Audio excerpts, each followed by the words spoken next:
This week's Goodly Co. Incubator focused on stewardship and financial wisdom for tradespeople. We're equipping faith-driven entrepreneurs, workers, and builders to honor God and how they handle tools, time, and treasure. Let's dive in. We begin with a kingdom devotional titled, Aligned for Impact. Our anchor scripture comes from Amos 3 verse 3. Can two walk together unless they agree? In the kingdom, collaboration is more than just working together, it's about spiritual alignment. The world aligns for strategy and profit. But the kingdom aligns by calling, character, covenant. God isn't just asking us to work side by side. He's asking us to build in sync. True alignment requires a shared vision, mutual honor, spirit-led agreement. Take a moment and reflect. Are you aligned with the people you're building with? Are you united in values, or only in goals? This week's challenge. Have one alignment conversation. Ask, are we still aligned in vision and values? This week's business tip is titled, Steward it to multiply it. It's more than a financial practice. It's a kingdom principle, rooted in responsibility. If you're praying for more income, more opportunities, more impact, then here's the truth. God often answers those prayers by asking, what are you doing with what's already in your hands? Don't wait for more. Multiply what you already have. That's stewardship. The Bible says in Luke 16 verse 10, whoever is faithful with little will also be faithful with much. So what does faithfulness look like? First, track it to steward it. Know your income. Know your expenses. Know your savings. Because if you don't track it, you can't grow it. Next, budget with purpose. Budgeting isn't about limits. It's about provision, progress, and purpose. Cover your needs. Plan for growth. And always make room to give. Then, prepare for lean seasons. Save a little from every job, every gig, every sale. Use the good seasons to store wisdom and build margin. And finally, reinvest, don't just reward. Upgrade your tools. Grow your visibility. Build reserves. Don't just think survival, think legacy. So here's your challenge for this week. Choose one area, your time, your money, or your tools, and start a new stewardship habit. Why? Because in the kingdom, stewardship is worship. And when you steward well, God multiplies. This week in the Goodly Co. Incubator, we focused on stewardship and financial wisdom for tradespeople. From the foundation of faith and finances to practical tools like forecasting, budgeting, and purposeful pricing, we unpacked what it means to be a wise steward in the trades. Grounded in Matthew 25, we explored how to manage resources with intention, make smart spending decisions, and honor God through how we handle money. It's not just about income, it's about impact. Why do faith and finances matter for tradespeople? Because God cares how we manage every part of what He's placed in our hands. Our money, our time, our tools, and our talent.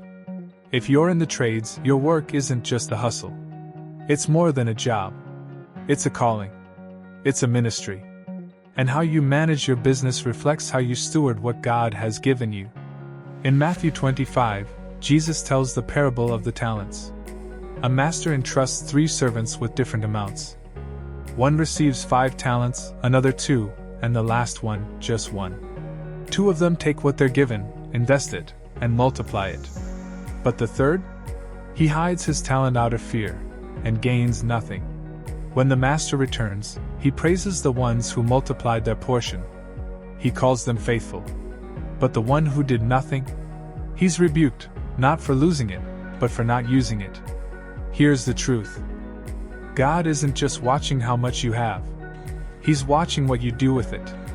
So ask yourself, are you multiplying your opportunities, or playing it safe out of fear? Are you stewarding your tools, your trade, and your time with purpose?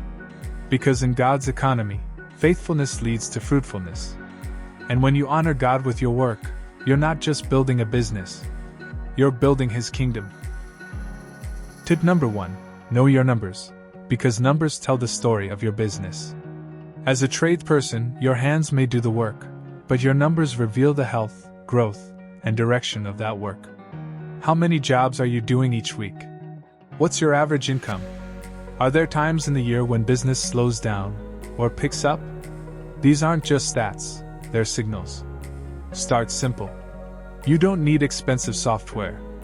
A notebook, a spreadsheet, or even a notes app on your phone can help you start tracking the basics. Once you've got some history, take it further. Begin forecasting. Start looking ahead 3, 6, even 12 months. Ask yourself, what income can I reasonably expect? What expenses are coming up? Forecasting is not about guessing, it's about preparing and planning with wisdom. It allows you to make smarter decisions, avoid surprises, and steward your resources with intention. When you know your numbers, you gain clarity. And with clarity comes confidence.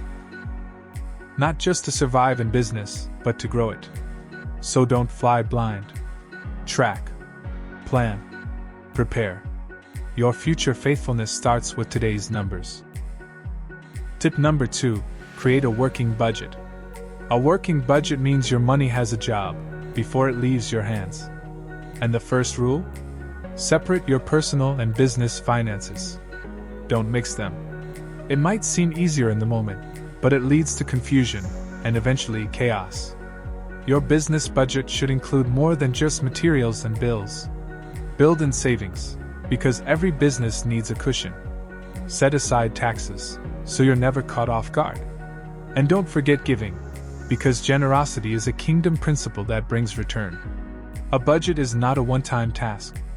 It's a monthly discipline. Sit down, review your numbers, and adjust as needed. Proverbs 21 verse 5 says, "The plans of the diligent lead surely to abundance." That's what budgeting is, diligence in action. It's not about restriction, it's about direction. When you tell your money where to go, it won't end up somewhere you didn't expect. Tip number 3. Price with purpose. In a competitive market, it's tempting to just charge what everyone else is charging. But your prices should reflect more than trends. They should reflect value. Start by factoring in the cost of materials. Add your labor time, not just hours on the job, but prep, cleanup, and travel. Include overhead, tools, fuel, admin time, even your phone bill. And don't forget your profit margin. You're not just covering costs, you're building a future. Don't fall into the trap of underpricing to attract more clients.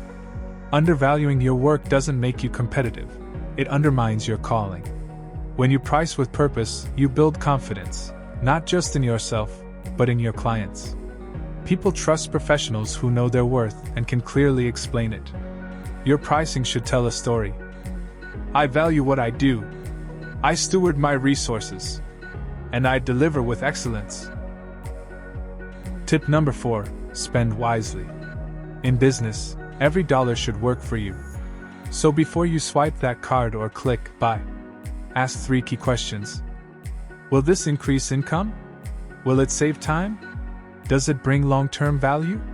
This is called a cost-benefit analysis, and it's one of the smartest tools you can use in your financial decision-making. Avoid impulse purchases. That new tool or service might look impressive, but if it doesn't bring measurable results, it's not worth it. Remember, stewardship is about intention. You don't need to spend big to grow, you need to spend strategically. So take your time. Compare options.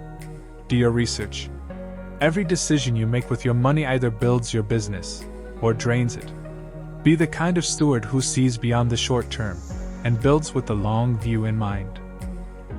Tip number 5. Be a resource steward. This is all about making the most of what you already have. In today's world, we're constantly told to upgrade, buy more, move faster. But in God's economy, growth doesn't always mean more, it often means managing better. Being a steward means taking full responsibility for what's in your hands, before asking for more. Let's start with your tools.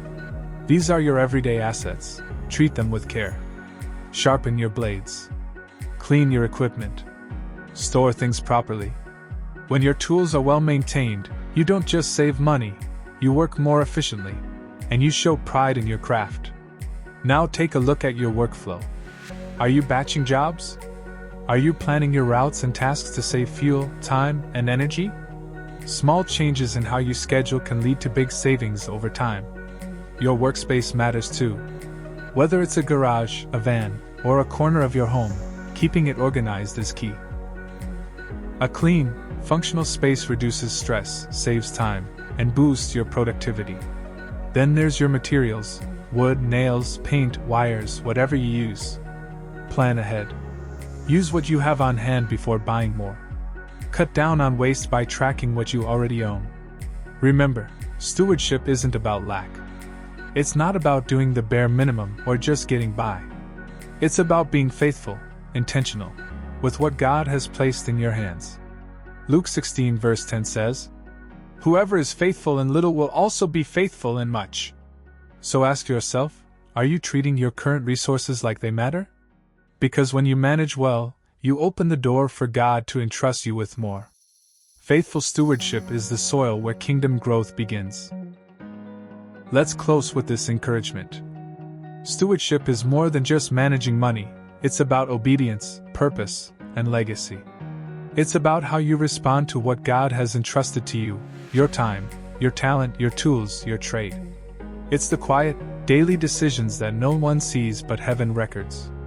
You see, in God's kingdom, success isn't measured by size or status, it's measured by faithfulness.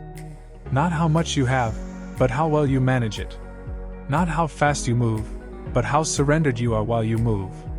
So hear this.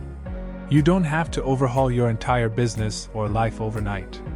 You don't have to do it all at once. God doesn't expect perfection. He desires progress that's rooted in trust. Just choose one area to grow in this week. Maybe it's sitting down to build a working budget. Maybe it's adjusting your pricing to reflect the real value of your labor. Maybe it's finally tracking your income and expenses with consistency. Maybe it's simply honoring the Sabbath. Resting because you trust God to provide. Whatever it is, start small. Because small, obedient steps become lifelong habits. Stay consistent. Because consistency builds credibility with yourself, your clients, and your calling. And above all, stay surrendered. Because God blesses what you place in His hands. Ask yourself, what have I been neglecting that I need to manage better? Is it your finances? Your time? Your relationships? Your spiritual life? Now ask, what's one small step I can take today to grow in that area? Don't rush the answer. Sit with it. Pray through it. Then pray. Plan. Execute. Not in your own strength, but with the wisdom, power, and peace that comes from God. Because you are not just a business owner. You are not just a tradesperson. You are a steward in the marketplace. A kingdom representative, called to carry excellence, integrity, and faith into the everyday places of work. And your work, when done with intention, care, and prayer, becomes worship. So as you leave this space, go forward in faith. Walk with confidence. Work with diligence. And lead with humility. Because God rewards faithfulness. And your obedience today is building something eternal. If this session encouraged or equipped you, don't keep it to yourself. Share it with someone in your network. Join us for our next Goodly Coast session by scanning the QR code on your screen or checking the link in the description. Like this video and subscribe to our channel for more practical faith-filled content to help you grow your business, your faith, and your financial wisdom. Let's keep building, faithfully, fruitfully, and together.